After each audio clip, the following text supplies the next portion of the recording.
Bismillahirrahmanirrahim. Assalamualaikum warahmatullahi wabarakatuh. Innal hamdalillah nahmaduhu wa nasta'inuhu wa nastaghfiruh wa na'udzu billahi min shururi anfusina wa sayyiati a'malina. Man yahdihillahu fala mudilla lahu wa man yudlil fala hadiya lahu. Wa asyhadu an la ilaha illallah wahdahu la syarika lahu wa asyhadu anna Muhammadan abduhu wa rasuluh. Ya ayyuhalladzina amanu taqullaha haqqa tuqatih wa la tamutunna illa wa antum muslimun. Ya ayyuhan nasu taqu rabbakumul ladzi khalaqakum min nafsin wahidah wa khalaqa minha zawjaha wa batha minhuma rijalan katsiran wa nisaa'a. Wattaqullaha alladzi tasaaluna bihi wal arham innallaha kana 'alaikum raqiba. Ya ayyuhalladzina amanu taqullaha wa qulu qawlan sadida yuslih lakum a'malakum wa yaghfir lakum dhunubakum wa man yuti'illaha wa rasulahu faqad faza fawzan 'azima. Amma ba'du fa inna asdaqal hadithi kitabullah wa khairal hadyi hadyu Muhammadin sallallahu alaihi wasallam wa syarral umuri muhdatsatuha wa kullu muhdatsatin bid'ah wa kullu bid'atin dhalalah wa kullu dhalalatin finnar. Ma'asyiral muslimin, Bapak-bapak, Ibu-ibu, saudara-saudara sekalian rahimakumullah. Alhamdulillah kita bisa melanjutkan kajian kita dari kitab fikih dan kita sampai kitabus shalah. Memasuki kitabus shalah, kumpulan bab yang berkaitan dengan salat. As-salatu lughatan ad-du'a'u. Di sini dikatakan ad-du'a'u bi khair. Ya. Salat artinya menurut bahasa adalah doa atau doa kebaikan. Qala ta'ala wa sholli alaihim. Ayat ini awalnya adalah berkaitan dengan perintah mengambil zakat. Apabila sudah diserahkan, yang mengambil atau yang menerima itu diperintah untuk mendoakan orang yang telah membayar zakat. Jadi Allah berfirman, khudh min amwalihim shadaqatan tutahhiruhum wa tuzakkihim biha wa sholli alaihim inna sholataka sakanul lahum. Ambil sebagian harta mereka dari orang-orang yang kaya itu sebagai sedekah wajib yang harus mereka keluarkan untuk mensucikan jiwa dan mensucikan harta mereka.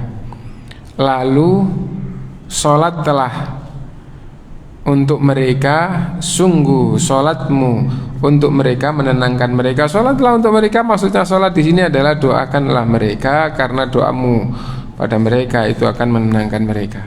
Nah itu. Jadi setelah mengambil zakatnya atau setelah orang yang wajib membayar zakat itu menyerahkan zakatnya, yang amil yang mengambil atau orang yang berhak menerima zakat setelah menerima diperintah untuk sholat gitu pada orang yang telah membayar zakat. Sholat di sini maksudnya adalah doa, diperintah untuk mendoakan orang yang telah membayar zakat. Nah itu. Lalu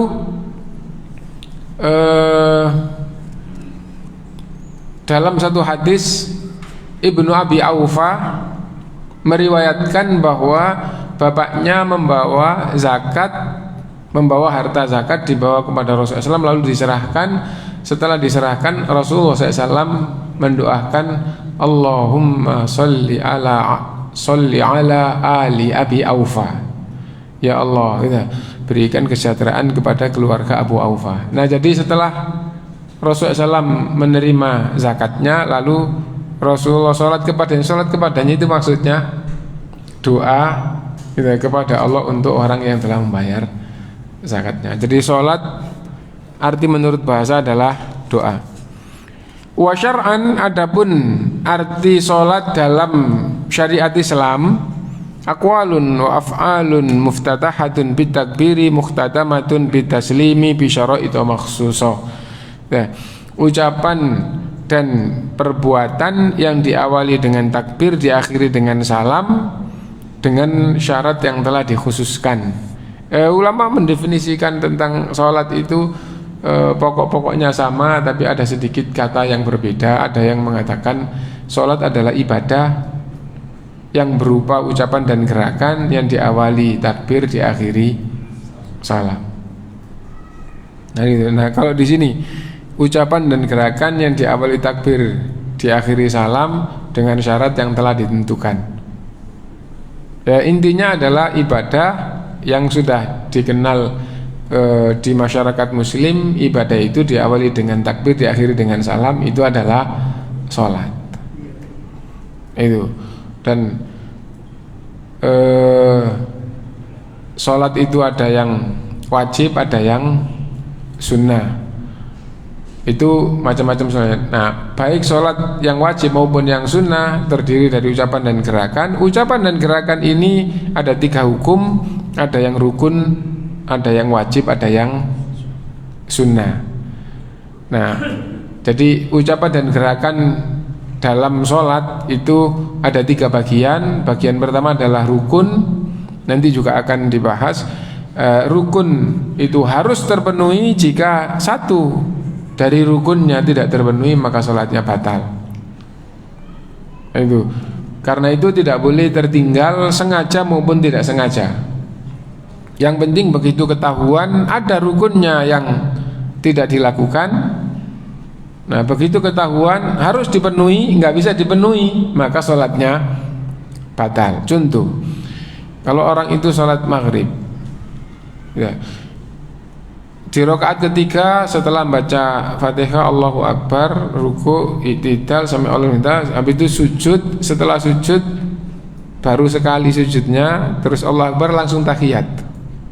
Setelah tahiyat salam, berarti kurang duduk di antara 2 sujud, kemudian sujud lagi. Itu kurang. Kenapa? Sujudnya cuma sekali. Setelah sujud terus tahiyat terus salam. Lupa. Setelah itu terus salam. Setelah salam diingatkan, Pak, tadi rakaat terakhir sujudnya sekali. Terus akhirnya dia mantap, oh iya makanya kok apa yang nggak pas ya kok, misalnya seperti itu. Nah, diingatkan mantap, maka dia harus menambah kekurangannya. Nah, dalam hal ini menambah kekurangannya langsung Allahu Akbar, duduk di antara 2 sujud. Allahu Akbar, sujud yang kedua yang tadi belum. Allahu Akbar, tahiyat. Nah, kemudian setelah tahiyat itu ulama berbeda pendapat. Ada yang sujud sahwi 2 kali dulu baru salam, ada yang salam dulu setelah itu sujud 2 kali kemudian salam lagi. Dan Syekh Abdul Azim dalam kitab kita menguatkan apabila kesalahannya itu terjadi kekurangan, maka sujud sahwinya sebelum salam. Apabila akhirnya terjadi kelebihan, meskipun awalnya berawal dari kekurangan, setelah ditambah akhirnya ada kelebihan, berarti jadi lebih. Yang penting apabila ada kelebihan, maka salam dulu, setelah itu sujud 2 kali sujud sahwi, kemudian salam lagi. Nah, ini setelah ditambahi kekurangannya jadinya lebih. Lebihnya apa? Ada salam di tengah tadi itu sebelum ditambah. Nah, dan akhirnya tahiyatnya juga 2 kali, karena tadi juga sudah tahiyat, terus sekarang tahiyat lagi.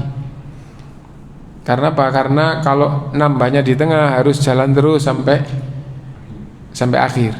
Jadi dia setelah diingatkan, oh kurang duduk dan sujud yang kedua, nah, maka Allahu Akbar posisi duduk, Allahu Akbar sujud, Allahu Akbar duduk tahiyat dan tahiyat dengan sempurna. Itu. Setelah itu salam, berarti kan ada salam di awal sebelum penambahan dan ada tahiyat di awal sebelum penambahan. Terus sekarang tahiyat lagi, terus salam, berarti kan ada tambahan. Kalau terjadi tambahan, maka salam dulu, setelah itu baru sujud 2 kali, sujud sahwi, sujud karena ada yang sempat lupa tadi, Nah, kemudian ditutup dengan satu salam. Nah, itu kalau kesalahannya akhirnya terjadi tambahan. Adapun apabila terjadi kekurangan, tidak ada perbedaan pendapat di kalangan ulama bahwa karena kurang maka sujudnya sebelum salam melengkapi kekurangannya. Nah, kalau tadi bukan melengkapi kalau tadi itu melengkapi kekurangannya ya berupa duduk sama sujud yang kedua. Gitu. Nah, berarti sudah tidak ada amalan atau bagian sholat yang kurang. Intinya bahwa yang rukun itu harus terpenuhi. Nah, seandainya contoh kita tadi itu sujud dan duduknya belum, duduk di antara dua sujud belum, dan sujudnya kurang satu, setelah itu salam, setelah itu wudunya batal. Setelah itu wudunya batal. Langsung sujud, batal kok. Ya harus wudu dulu kan gitu ya. Nah, setelah wudu dulu ndak bisa langsung nambah. Maka sholat yang tadi hanya kurang sedikit batal semuanya. Nah, maka dia harus sholat dari awal. Nah, jadi itu.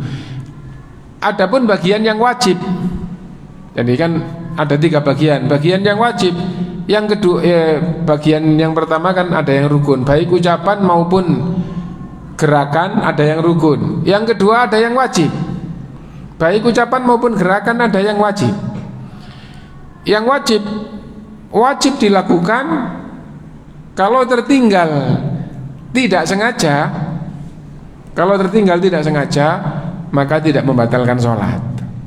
Beda dengan yang rukun. Rukun sengaja maupun tidak sengaja sholatnya batal. Nah, sekarang contoh, kalau sholat itu ada 2 tahiyat. Tahiyat yang pertama itu wajib, seperti sholat maghrib atau sholat yang 4 rakaat ada 2 tahiyat. Tahiyat yang pertama itu wajib. Misalnya maghrib, sujud yang kedua dari rakaat kedua Allahu Akbar, harusnya duduk tahiyat, ternyata langsung berdiri. Dan Rasulullah SAW bersabda, apabila kalian berdiri itu belum tasyahud awal atau belum tahiyat awal dan berdirinya sudah sempurna, maka jangan kembali, lanjut dan nanti sujud 2 kali sebelum salam sebagai penggantinya. Nah, tapi kalau belum sempurna maka harus kembali untuk tahiyat awal, dengan begitu tidak ada kekurangan. Nah, seandainya dia lupa rakaat ketiga belum tahiyat awal, setelah itu sadar, lupa belum tahiyat awal gitu, tapi sudah sempurna berdiri gitu, apalagi sudah mulai baca Fatihah gitu ya, dilanjutkan. Nah, dia harus sujud sahwi, sujud 2 kali sebelum salam sebagai ganti dari tahiyat awal yang lupa. Dan sujud sahwi apabila sebagai pengganti yang wajib, hukumnya wajib. Yang wajib kalau ditinggalkan dengan sengaja sholatnya batal. Nah, contoh ini misalnya waktu tahiyat lupa, tidak sujud sahwi. Sudah rakaat ketiga harusnya sujud sahwi tapi lupa, setelah itu salam, assalamualaikum warahmatullahi. Nah, terus ada ingatkan, Pak tadi kurang tahiyat awal. Nah gitu ya, langsung sadar lagi, oh iya, maka langsung sujud. Nah, harusnya sebelum salam, tapi karena lupa ditambahinya setelah salam. Sujud 2 kali kemudian salam. Tapi seandainya belum diingatkan sudah batal duluan, tidak tahiyat awal karena lupa, harusnya sebelum salam sujud sahwi tapi juga lupa, terus keburu salam, assalamualaikum, terus wudunya batal. Setelah wudunya batal ingat, lupa nggak sujud sahwi, padahal belum tahiyat, padahal tadi lupa nggak tahiyat awal, maka sholatnya sah meskipun tidak ada tahiyat awalnya dan tidak ada pengganti sujud sahwinya. Kenapa? Karena tertinggal tidak sengaja. Lah, jadi bedanya rukun itu harus ada, adapun kalau wajib Harus dilakukan, tapi kalau tidak sengaja, kelupaan, tidak membatalkan sholat. Dan bagian yang ketiga, baik ucapan maupun gerakan ada yang sunnah. Sunnah adalah penyempurna, tertinggal tidak sengaja tidak membatalkan sholat, bahkan ditinggal tidak sengaja juga tidak membatalkan sholat. Contoh tahiyat awal, contoh doa iftitah, Allahu Akbar langsung Fatihah, nggak pakai doa iftitah, sah meskipun sengaja. Kenapa? Doa iftitah itu adalah sunnah, sunnah itu hanya penyempurna. Nah, ghairil maghdubi alaihim waladdallin, misalnya salat subuh baik jamaah maupun tidak jamaah, waladdallin amin, Allahu Akbar, tidak pakai baca surat, sengaja salatnya sah. Kenapa? Karena bacaan surat itu hukumnya sunnah. Tapi kalau jadi imam sholat jahr terus tidak baca Fatihah, insya Allah makmum akan mengingatkan subhanallah gitu ya. Nah, terus seandainya dia tidak balik, kenapa? Ini sudah sempurna rukuknya jadi tidak balik, misalnya begitu. Nah, maka makmumnya meskipun ngulang subhanallah subhanallah rukuk saja, nanti kalau kelihatan terus diisyaratkan supaya ngikut rukuk ya. Nah, kemudian setelah selesai karena lupa dan sudah kadung sempurna rukuk, nah maka itu tidak apa-apa, artinya tidak membatalkan sholat. Nah, karena kesalahan itu zahir, disunahkan juga sujud sahwi. Nanti juga ada bab sujud sahwi, ya, disunahkan juga sujud sahwi. Nah, dan menyampaikan kepada mereka bahwa yang sunnah tertinggal itu tidak membatalkan sholat. Nah, adapun sujud sahwinya hukumnya adalah sunnah, karena berupa kekurangan sujud sahwinya sebelum salam. Gitu. Nah, adapun penjelasan tadi itu adalah hanya sekedar memulai yang nanti babnya akan ada secara rinci, bahwa sholat itu ibadah yang berupa ucapan dan gerakan, diawali takbir, diakhiri salam, dan baik ucapan maupun gerakan itu ada 3 bagian, ada yang rukun, ada yang wajib, ada yang sunnah. Kita lanjut. Wassalawatul mafruḍatu khamsun, dan sholat 5 waktu itu wajib. Gitu. Zuhur, asar, maghrib, isya, subuh, alhamdulillah tidak ada masalah gitu. Karena semua umat Islam serendah apapun pengetahuannya tentang Islam, kalau hidup di lingkungan Islam ini faham bahwa sholat wajib itu 5, zuhur, asar, maghrib, isya, subuh.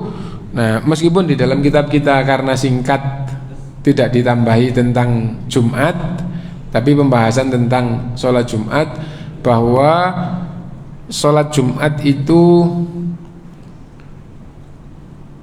yang Jumatan itu adalah pengganti dari sholat duhur di hari Jumat,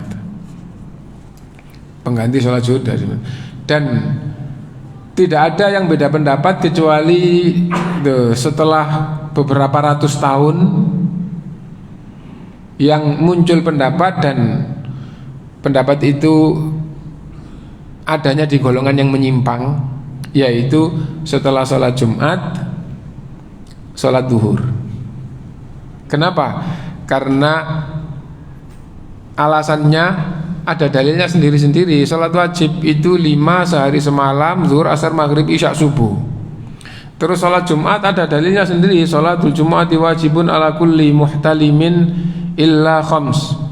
Sholat wajib itu wajib bagi setiap yang sudah balik kecuali 5 golongan. Loh, berarti kan wajib, berarti zuhur itu sholat 5 waktu, Jumat itu sholat tersendiri.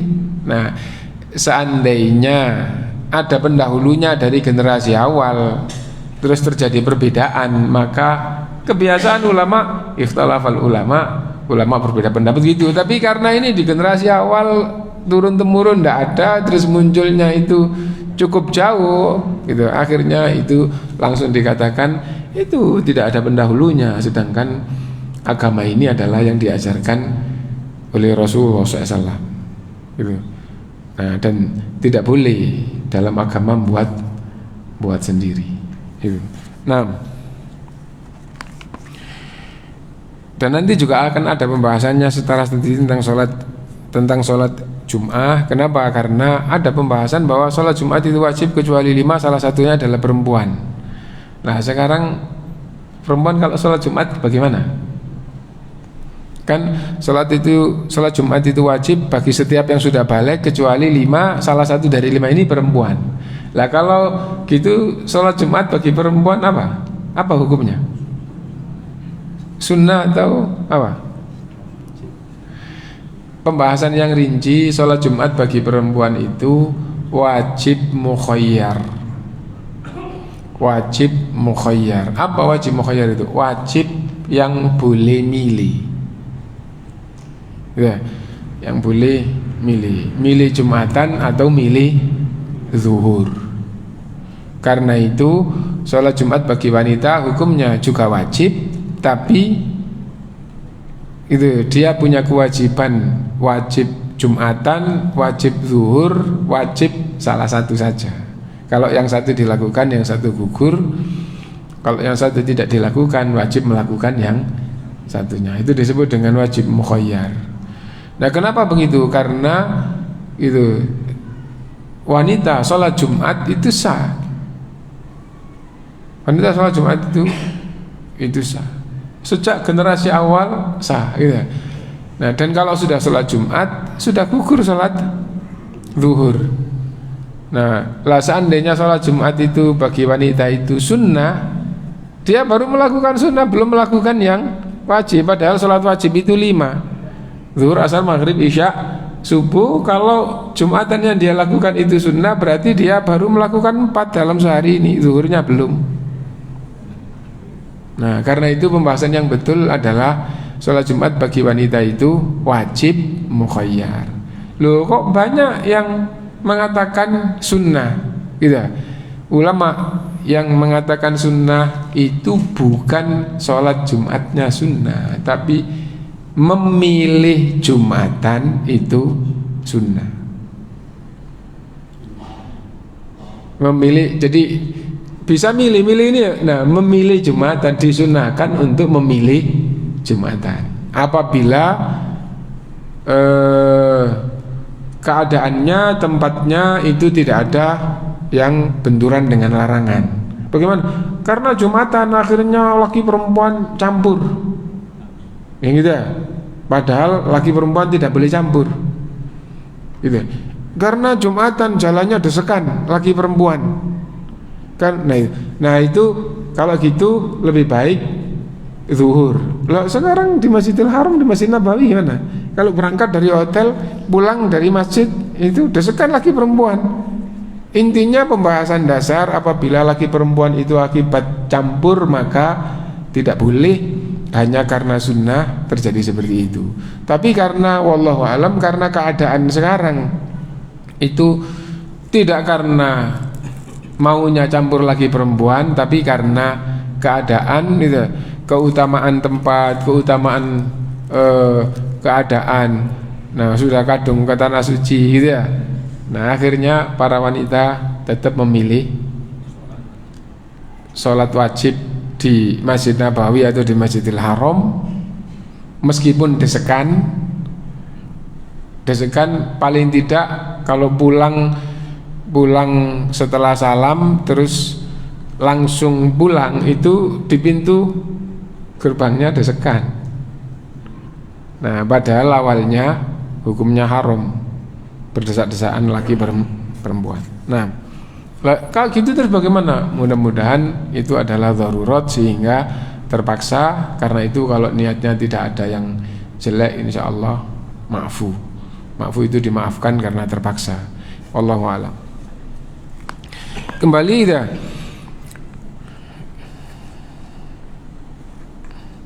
An Anas bin Malik radhiyallahu anhu qala, dari Anas bin Malik radhiyallahu anhu berkata, furidat 'alan Nabi sallallahu alaihi wasallam as-salawatu lailatan usriya bihi khamsin. Diwajibkan pada Nabi sallallahu alaihi wasallam salat maksudnya salat yang sekarang 5 waktu ini, diwajibkan salat itu pada malam Isra Mi'raj Nabi sallallahu alaihi wasallam, awalnya 50. Thumma naqasat hatta ju'ilat khamsan. Lalu dikurangi sampai akhirnya jadi 5. Thumma nudiya, lalu diserukan, ya Muhammad sallallahu alaihi wasallam, wahai Muhammad sallallahu alaihi wasallam, innahu la yubaddalul qawlu ladayya, sesungguhnya ucapan di sisiku tidak ganti, wa innalaka bihadhil khamsin, dan sesungguhnya itu balasan untukmu dengan melakukan sholat 5 waktu seperti sholat 50 kali. Nah, hadis ini di Sahih Bukhari juga ada, di Sahih Muslim juga ada, dan ulama-ulama sejak generasi setelah Imam Bukhari, dan ini juga riwayatnya sampai kepada Rasulullah SAW. Imam Bukhari di abad 200-an Hijriah, akhir 200 sampai 200 lebih gitu ya. Nah, riwayat ini juga sampai ke tabi'in, ke sahabat, sampai kepada Rasulullah SAW. Akhirnya hadis ini diterima. Nah, kemudian faedahnya yang diambil adalah banyak. Diantaranya adalah ada bab nasikh dan mansukh.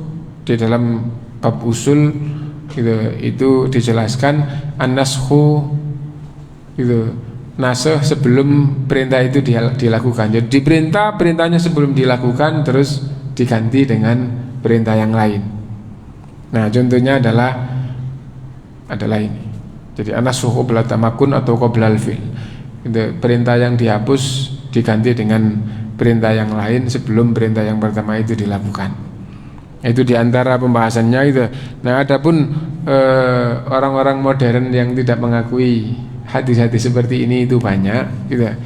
Nah, dan itu kenapa? Karena mereka lebih mengedepankan akal daripada dalil, daripada nas. Nah, kalau kita maunya beragama itu kembali kepada ayat, kepada hadis ya, jangan terlalu mendengar orang-orang yang beragamanya pakai nalar. Banyak sekarang baik di Indonesia maupun di luar negeri lebih ramai. Hanya saja kita kurang mengikuti gitu ya. Sampai pada tingkatan negara-negara Arab itu, utamanya selain Saudi, karena kalau di Saudi itu tidak boleh bebas ngomong masalah agama kalau tidak kembali kepada Quran dan Sunnah. Tapi kalau di luar itu bebas. Nah, dengan perkembangan dunia seperti ini, Masya Allah, macam-macam, sampai ayat yang ditolak oleh dokter muslim itu ternyata di luar negeri itu ramai. Ya, ada yang membantah, tapi pikiran itu banyak pengikutnya. Pikiran seperti itu. Bahkan dokter muslim pengikutnya banyak itu mengatakan kalau diterima bahwa ini adalah firman Allah, berarti merendahkan firman Allah, merendahkan Quran. Sampai kayak gitu itu ada. Nah, terus kalau gitu nggak diterima sebagai Quran kitab suci, kita yakini sebagai Quran kitab suci umat Islam, tetapi tidak semuanya firman Allah. Itu tambah rusak jadi macam-macam gitu. Nah itu. Nah, kalau di Indonesia mengatakan orang di luar Islam nggak boleh dikatakan kafir, gitu ya. Itu kan baru-baru ini kan agak rame ya. Tapi kan nggak lama terus reda ya.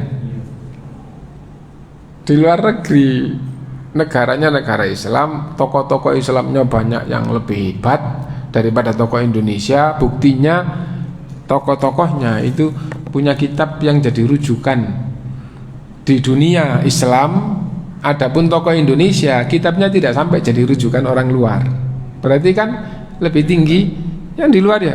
Tapi di negerinya itu pemikiran itu jauh lebih kuat, lebih ramai. Maksudnya mengatakan non muslim tidak boleh dikatakan kafir itu lebih banyak tokoh-tokoh yang membela. Nah, terus bagaimana dengan ayat-ayat itu? Ya kayak tadi itu, ayatnya tidak diterima, ayatnya ditakwil dan seterusnya. Nah itu. Karena itu kalau kita beragama itu tidak betul-betul ngikuti nasihat ulama terdahulu. Waduh, luar biasa ternyata. Karena itu kalau kita ikuti prinsip di dalam beragama bahwa agama itu adalah yang Allah turunkan, yang diajarkan oleh Rasulnya sejak zaman Nabi Nuh, gitu. Rasul pertama yang Allah utus sampai Rasul terakhir, bahwa agama yang benar di sisi Allah adalah yang Allah turunkan, yang diajarkan oleh Rasulnya, itulah agama. Lalu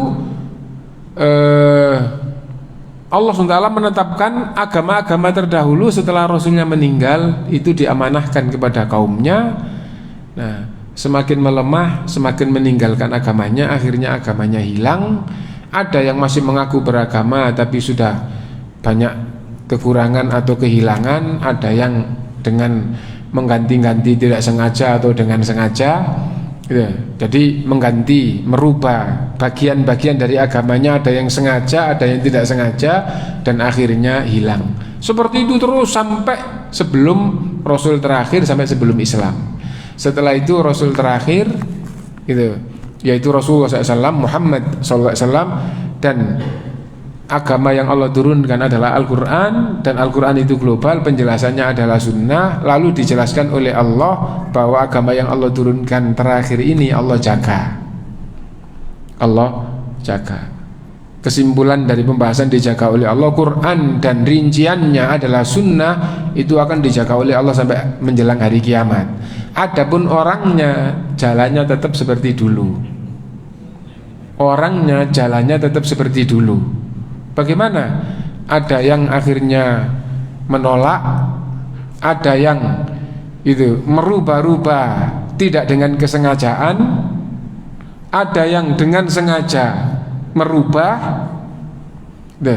Dan untuk agama yang terakhir ini, yang kepingin kembali ke agama yang murni tetap ada. Adapun Rasulnya sudah tidak ada. Nah, karena itu kalau kita mau kembali ke agama yang murni, ya intinya agama itu adalah Quran dan sunnah. Dan apabila maunya seperti umat terdahulu, enggak kembali kepada ajaran yang murni, maka umat ini sama seperti umat terdahulu, nanti mengaku Islam tapi agamanya sudah banyak perubahan. Ada yang tidak sengaja, ada yang sengaja, dan ada yang jelas-jelas menolak sedikit demi sedikit, akhirnya sampai tidak mengakui. Yang betul-betul sampai tidak mengakui bahwa ini adalah Quran yang asli sudah ada. Orang Syiah mengatakan bahwa Quran yang asli itu adalah yang dibawa oleh Imam Mahdi yang ditunggu-tunggu keluarnya. Yang ini bukan Quran yang asli. Sudah begitu dari dulu. Dari abad keempat Hijriah sudah ramai seperti itu pemikiran orang Syiah. Nah, jadi nyata bahwa seperti itu jalannya manusia. Bahkan jalannya manusia semuanya, kalau tidak mau kembali kepada agama yang Allah turunkan, semua tanpa kecuali akan menyembah batu, menyembah hewan, menyembah pohon dan semisalnya, dan meninggalkan sesembahan kepada Allah. Itu jalannya manusia dari awal sampai hari kiamat kayak gitu. Nah, tapi dari awal Rasul terus itu Allah ngutus Rasul, nurunkan agamanya, yang mau akhirnya meninggalkan ketuhanan dan sesembahan selain Allah, ngikutin Rasul. Agamanya rusak, kayak begitu lagi, balik menyembah batu lagi. Nah, itu jalannya manusia gitu. Karena itu Allah SWT berfirman itu, "Tsumma radadnahu asfala safilin." Lalu kami kembalikan manusia yang kami ciptakan dan kami muliakan itu ke derajat yang serendah-rendahnya, ilal ladzina amanu wa amilus solihati wa tawasau bil haqqi wa tawasau bis sabr. Kecuali yang beriman, beramal soleh, dan mau saling ingat mengingatkan di dalam kebenaran dan kesabaran. Dan Imam Syafi'i rahimahullah mengatakan ayat ini sungguh sangat agung. Seandainya Allah tidak menurunkan ayat lain sebagai hujjah, cukup ini saja, itu sudah cukup sebagai hujjah. Yang kepingin selamat harus ikut ini, yang tidak ikut ini tidak akan selamat. semua manusia dalam kerugian kecuali yang beriman, beramal soleh, mau saling nasihat menasihati dalam kebenaran kesabaran. Nah jadi jalannya manusia semuanya akhirnya nanti nyembah berhala kecuali yang mau kembali kepada agama Allah yang Allah turunkan. Nah terus begitu Rasul ini meninggal, agamanya menjadi melemah-melemah, tambah rusak-rusak, terus akhirnya nyembah berhala lagi. Diturunkan oleh Allah agama lagi, Allah ngutus Rasul lagi, akhirnya ada pengikutnya lagi gitu. Rasulnya meninggal gitu. Ada yang lama, ada yang tidak terlalu lama, melemah, terus akhirnya menyembah berhala lagi. Sampai Rasul terakhir seperti itu gitu. Nah bedanya Rasul terakhir ini gitu, agama yang Allah turunkan dijaga oleh Allah, dan manusia yang mau kembali ke agama yang benar, yang asli tetap ada. Karena itu meskipun di luar ada yang tidak mengakui Quran, ada yang kepingin merubah-rubah Quran, maka yang asli tetap ada. Dan Rasulullah SAW menyatakan setiap generasi tetap ada yang membela gitu, Al-Quran dan Sunnah Rasul yang asli tetap akan dijadikan oleh Allah ada, baik sedikit maupun membesar lagi, mengecil lagi, tapi tidak pernah di muka bumi ini tidak ada yang tidak membela Al-Quran dan hadis Rasulullah yang asli. La tazalu ta'ifatum min ummati zahirina 'alal haqqi la yadurruhum man khalafahum wa khadhalahum hatta yatiya amrullah. Nah ini tentang masalah ini. Nah, dan itu tadi kenapa kok kita ngomong begitu? Karena ada hadis bahwa awalnya Allah mewajibkan sholat 5 waktu, setelah itu dikurang-kurangi sampai akhirnya tinggal 5 waktu. Nah ini bagi orang yang mengedepankan akal, mosok Allah SWT seperti ini, mosok. Nah jadi kayak gitu. Nah intinya kita sampai pada hadis bahwa awal diwajibkannya sholat kepada Rasulullah itu waktu Isra Mi'raj. Waktu itu diwajibkan 50 kali, terus dikurangi-kurangi sampai akhirnya tinggal 5 kali. Dan di hadis yang panjang di dalam Sahih Bukhari juga, setelah diwajibkan 50 kali, kemudian Rasulullah SAW bertemu dengan Nabi Musa. Kemudian Nabi Musa menyampaikan bahwa umatmu nanti tidak kuat. Nah umatnya Nabi Musa diwajibkan seminggu hanya sekali, tapi beda, seminggu hanya sekali, dan di hari itu adalah hari untuk ibadah. Nah tapi kalau di umat Islam sholatnya sebentar tapi 50 kali satu hari satu malam. Nah apa nggak repot juga ya. Nah terus akhirnya Rasulullah SAW mohon kepada Allah agar dikurangi, akhirnya dikurangi. Balik lagi pada Nabi Musa, tidak akan mampu. Balik lagi setelah 5 kali, Nabi Musa alaihissalam masih tetap memberikan arahan gitu, minta untuk diringankan lagi, tapi Rasulullah SAW merasa sudah siap gitu. Dan tentunya semua itu adalah ilham dari Allah SWT gitu. Akhirnya tetap 5 kali. Kemudian Allah SWT menyatakan, ya Muhammad innahu la yubaddalul qawlu ladayya wa inna laka bihadhil khamsin. Wahai Muhammad SAW, sesungguhnya ucapan di sisiku itu tidak diganti, dan bagimu dengan melakukan sholat 5 kali sehari semalam mendapatkan pahala 50 kali sholat. Wa an Talha ibni Ubaidillah radhiyallahu anna Arabiyan jaa ila Rasulillah sallam. Ada orang Arab Badui. Orang Arab Badui adalah yang dimaksud dengan orang Arab Badui. Orang Arab berarti Arab, bukan orang luar. Badui karena istilah Badui adalah yang tidak punya tempat menetap. Gitu. Nah, kalau gitu tempatnya di mana? Nah, kesenangan mereka itu adalah hewan. Nah, kalau di sini hewannya cocok, dia akan buat kemah di sini. Nanti kalau wah ini sudah nggak cocok, geser cari tempat lain. Nah, hewan-hewannya dibawa ke tempat lain, nanti di sana cocok, nah, maka buat kemah di sana, tempatnya pindah ke sana. Nggak punya rumah, nggak. Kampung, nggak suka tinggal di kampung, sukanya tinggal bersama hewan-hewannya gitu. Nah itu orang Arab Badui. Nah setelah Islam datang, mereka fitrahnya benar. Karena itu sekali waktu tatkala ditemui gitu, ditanyakan kepada orang yang hidupnya hanya di lembah-lembah bersama hewan-hewannya, itu ditanyakan gitu, apakah kamu berkepercayaan ada Tuhan, ada Rob gitu. Orang Badui itu heran, kok ada orang tanya kayak gini gitu ya. Terus jawabannya gitu, bukankah telapak unta itu menunjukkan ada unta? Itu jawabannya dari fitrahnya, nggak pernah belajar. Bukankah ada telapak unta itu menunjukkan ada unta? Allah bala.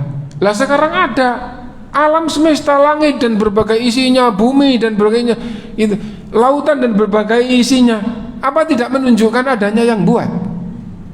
Itu jawabannya. Nah, dari fitrahnya seperti itu, tidak pernah belajar.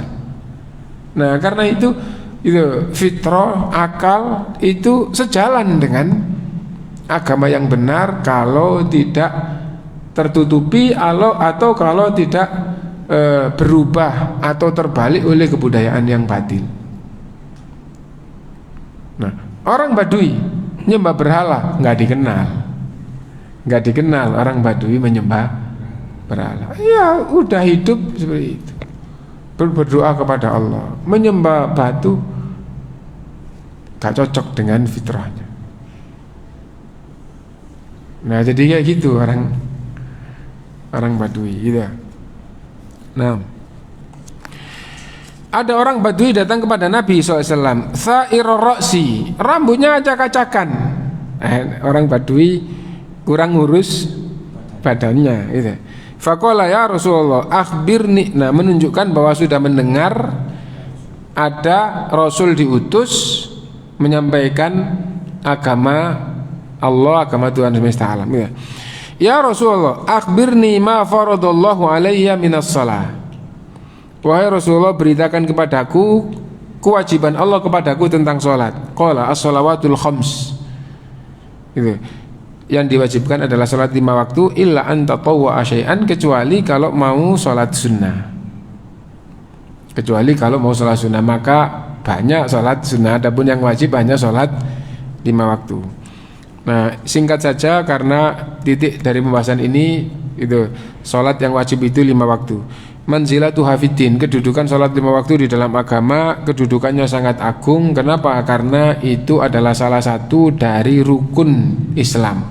Rukun sebagaimana dulu juga sudah kita pahami kata tentang rukun bagian terpenting pada sesuatu. Jika salah satu bagian terpenting sesuatu itu tidak ada, sesuatu itu dihukumi tidak ada. Rukunnya masjid bagian terpenting dari masjid. Kalau bagian terpenting itu tidak ada, dihukumi tidak ada masjid. Gampangnya begitu. Itu.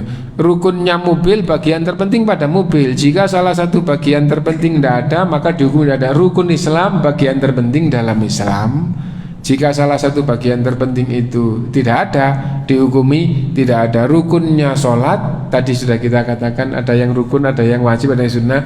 Salah satu bagian rukun sholat, salah satu rukun sholat tidak ada, atau salah satu bagian terpentingnya sholat tidak ada, sholatnya batal atau dihukumi tidak ada sholat. Nah itu rukun. Sholat itu rukun Islam, gitu. Dan bahkan rukun Islam itu 5 gitu, yang berupa amalan yang paling tinggi adalah sholat. Atau setelah orang itu jadi orang Islam, berarti rukun Islam yang pertama sudah gitu, dan jadi orang Islam, maka berikutnya yang paling tinggi, rukun berikutnya adalah sholat. Nah itu kedudukan sholat 5 waktu di dalam Islam. Rasulullah SAW bersabda, "Buniyal Islamu ala khamsin." Islam itu dibangun di atas 5 dasar.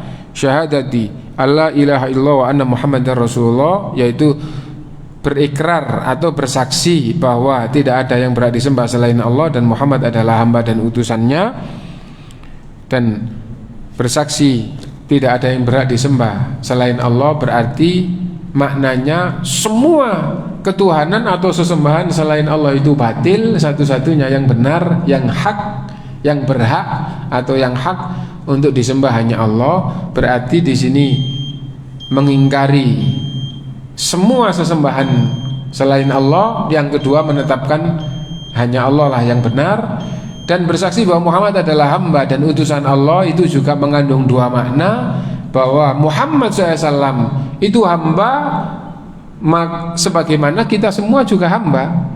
Dan ada ayatnya, qul innama ana basyarum mithlukum, akhir surat Kahfi. Dan ada di ayat yang lain juga, katakanlah saya ini manusia biasa seperti kalian. Nah, jadi Muhammad SAW adalah hamba.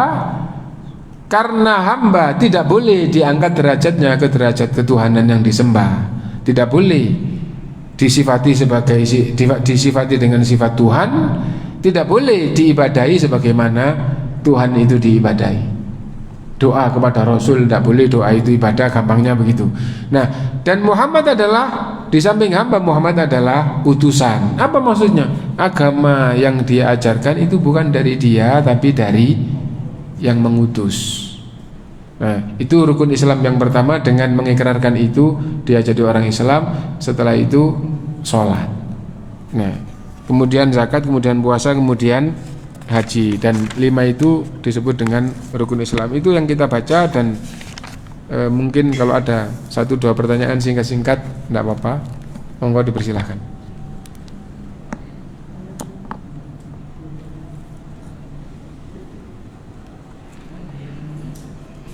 Enggak ada yang ditanyakan. Nggih.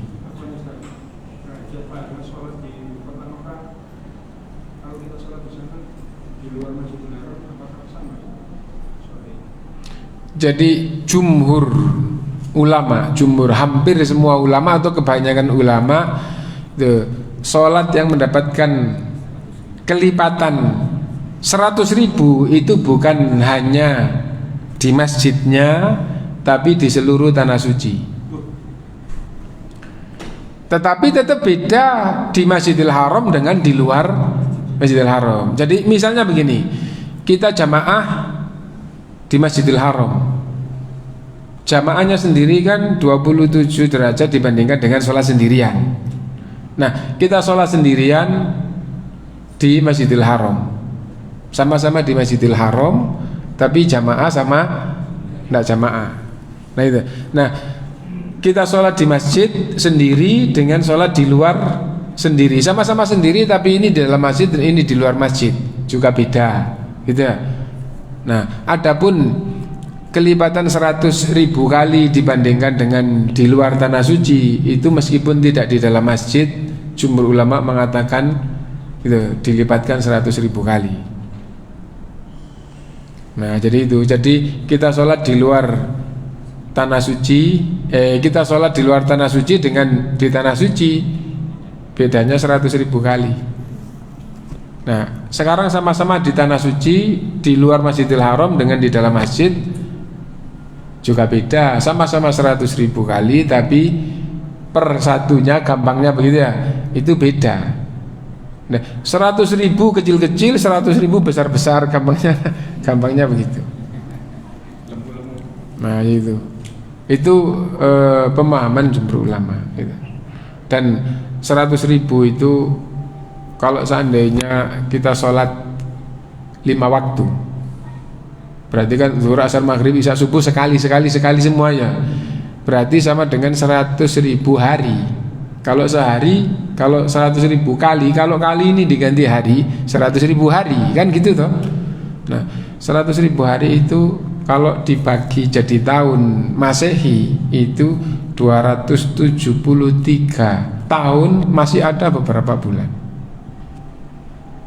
Berarti kalau kita di sana sehari sholat 5 waktu, ya, itu gampangannya untuk harapan kepada Allah itu kita mengumpulkan pahala ibadah 273 tahun pahala sholat. Itu kalau sehari. Kalau kita di sana 4 hari, lebih dari 1000 tahun ya. Siapa yang bisa mati menghadap kepada Allah dengan harapan membawa pahala sholat 1000 tahun? Nah, maksudnya menjelaskan seperti ini, itu maksudnya adalah umat Islam itu harus punya jiwa yang sangat kuat. Bagaimana saya bisa pergi ke tanah suci? Untuk apa? Untuk mendekatkan diri kepada Allah, untuk bekal mati. Kenapa? Karena kalau orang itu tidak melakukan atau tidak bisa ke sana, nah maka sesungguhnya tanggung jawab di hadapan Allah itu besar. Terus membawa bekal apa kepada Allah SWT? Nah itu. Terus berangkat ke sana, yang paling tinggi adalah haji. Kenapa? Karena tidak sekedar sholat di tanah suci yang dilipat gandakan, tapi ada rukun Islam yang tidak bisa kecuali dengan menuju ke sana. Nah, karena itu niat itu supaya sangat kuat itu. Dan kalau orang itu sudah ke sana dengan niat yang baik, insya Allah, dengan niat yang baik, dengan pelajaran yang baik itu, dengan bimbingan yang baik, insya Allah itu setelah pulang kepingin ke sana lagi. Kalau dia akhirnya gitu betul-betul di dalam beragama ngikutin Quran dan Sunnah, akhirnya rindu bagaimana bisa ke sana. Dan dengan rindunya seperti itu, maka akan ada usaha-usaha dan doa-doa, dan dengan itu harapan untuk bisa berangkat kembali itu akan menjadi lebih kuat. Wallahu a'lam. Mungkin kita cukupkan dulu. Subhanakallahumma bihamdika asyhadu an la ilaha illa anta astaghfiruka wa atubu ilaik. Walhamdulillahirabbil alamin. Wassalamualaikum warahmatullahi wabarakatuh.